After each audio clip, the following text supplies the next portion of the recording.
my friends, it's your girl Tisha from the Abode Global Real Estate Group. Let's talk about what's happening in Atlanta real estate right now. We're seeing more homes hit the market. New listings are up about 30% month over month.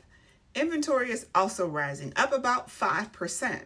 That means that buyers have more options than they've had in recent years. And anytime inventory increases, one thing follows.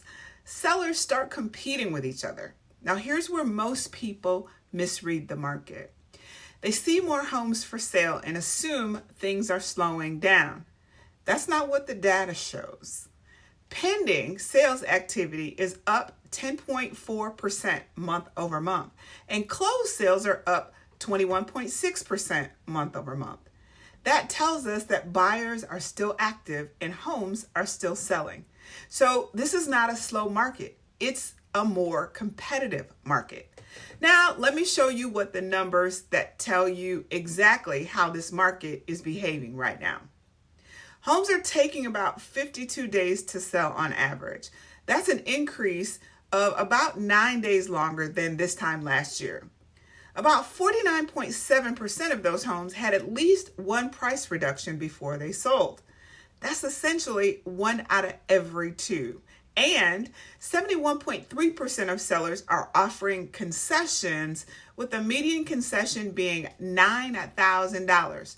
Now, when you look at these three numbers together, 52 days on the market, nearly 50% of price reductions, and over 70% of sellers offering concessions, here's what that tells you.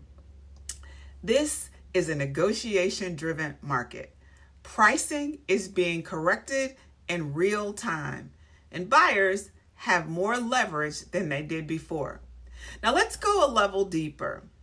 Months of supply is currently at 3.3 months. That's actually down 0.5% months since last month, keeping us still in a seller's market. But year over year, months of supply is up slightly. So while we're still technically in a seller's market, it's still a weaker seller's market than we've seen before.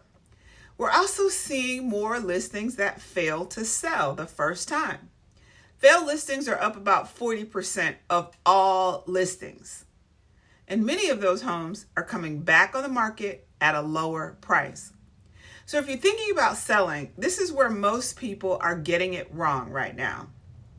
Yes, homes are still selling, but not without strategy. What I'm seeing is this.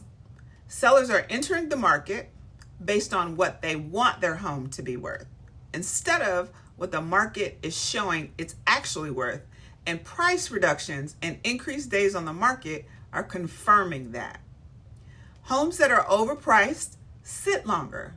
They reduce later and often sell for less than they would have if it was initially priced correctly. Because once a home sits, buyers start asking a few questions. 1, what's wrong with it? 2, why hasn't it sold? And 3, how much will they come down in price?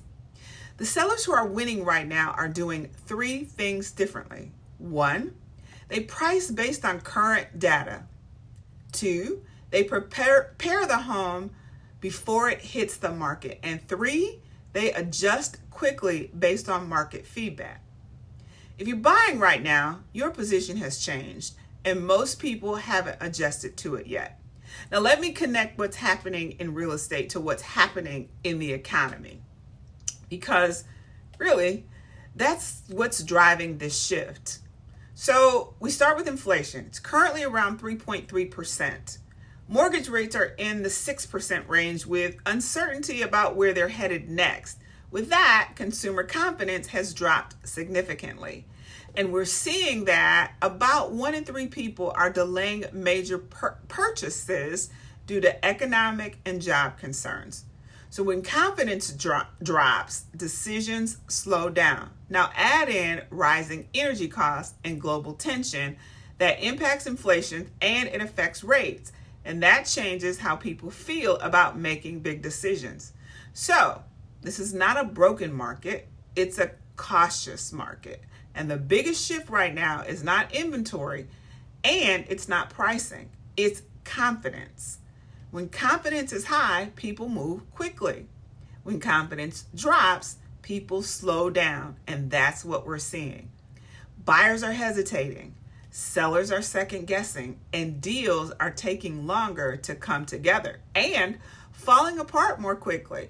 So here's the bottom line. The market is not about timing. It's about making the right decision. That's not a declining market, and it's not a high-speed seller's market either. It's more balanced, more competitive, and more selective. And in this kind of market, the people who win are not the fastest. They are the most informed. So the real question right now is not, is it a good time to buy or sell? The real question is, what is the right move based on my numbers, my timing, and my goals? Because in a market like this, that's what protects your money. If you want help understanding your specific situation, send me a message. I got you covered. I'll walk you through your numbers so you can make the right decision. It's your girl Tisha, your real estate strategist of choice. Talk to you soon, my friends.